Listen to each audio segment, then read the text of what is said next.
রাত্রে ঘুম নেই, চিন্তায় মাথা খারাপ হয়ে যাচ্ছে। আমরা কি করব? কিছুই করার উপায় নেই, কিছুই খুঁজে পাচ্ছি না। ঈদটা করতে দিক, আমরা গরুগুলো বিক্রি করি। আমরাও মানছি না, মানবো না, আমরা গরু কিনবো না। শুভেন্দু দাদার বাড়ির সামনে নিয়ে চলে যাও, ও আর কাছে বেচো কাছে। আমরা মানছি না, মানবো না, আর কিনবো না। কুরবানির গরু আর কুরবানির গরু আর অন্য জায়গা থেকে কিনবো। শুভেন্দু দাদার বাড়ি চলে যাও।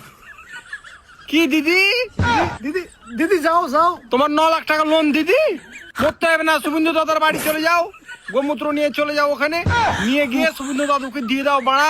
তাকে বলো যে আমাকে 9 লাখ টাকা দাও, তোমরা গরু নাও, আমার লোন আছে। আমরা মানছি না, মানবো না, তোমাকে গরু কিনবো না। মানছি না, মানবো না, মানছি না, মানবো না, মানছি না, মানবো না, মানছি না, মানছি না, মানবো না, মানছি না, মানবো না, মানছি ধরে খাও, মানছি না, মানবো না, মানছি না, মানবো না।